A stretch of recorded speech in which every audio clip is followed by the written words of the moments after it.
You wake up in 1950, you're 20 again, with no identifiable paperwork, no house, no connections, only a suitcase filled with $50,000. What are you going to do? Check infant death records from 20 years ago, find a name you like, and then request the birth certificate. Presto, new identity. Don't try that now. Go to LA, buy property at the edge of the popular areas, and sell it as the city grows. Repeat. To put inflation in perspective. My dad bought a house in the Portland West Hills for $2,400 in 1961.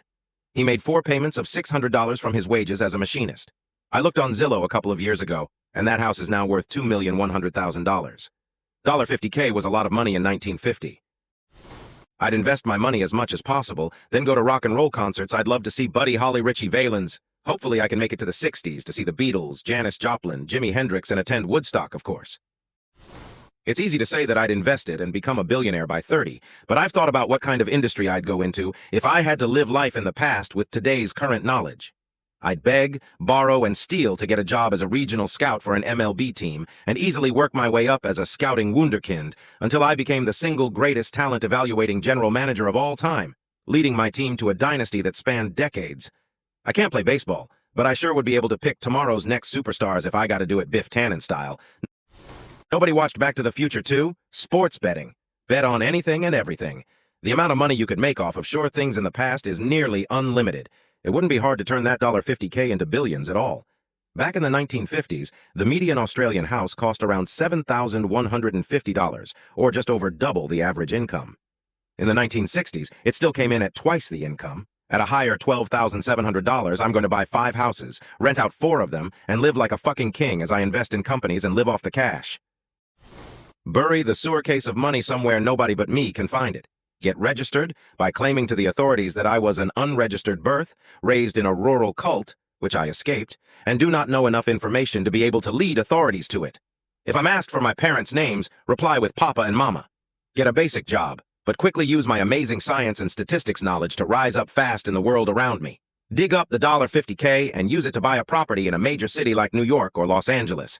Invest the rest into companies I know will do well.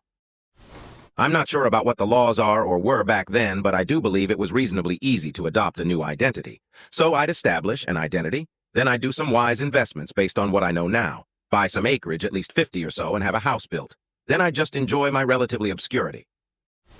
Buy myself an identity, pay cash for a house, probably around $6K to $7K. Women couldn't get mortgages then, so I'd sob story the recent death of my great-aunt to explain my inheritance. Invest. Write a book, form a coven, travel. With the equivalent of $650K in today's dollars, I could do it all.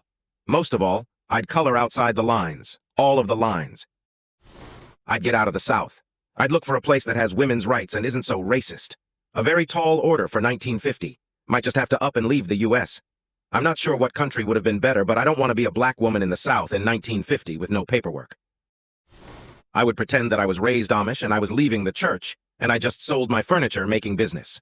That explains the lack of ID and the cash. Then I'd file for an ID and SSN, which I believe was a thing in the 1950s. Then I'd buy a home and invest my money in McDonald's Plus, buy an original Shelby Cobra, and periodically continue to buy what will become highly collectible cars. I wouldn't do it. I'm a 57-year-old female. My husband and I have been married for 36 years. I have 3 adult children, 1 with severe autism who we are legal guardians for. I don't want to go through periods again. I don't want to have more children. I don't want to see how ignorant people are about everything that we've learned in the last 50 years, and I would be too afraid of changing anything.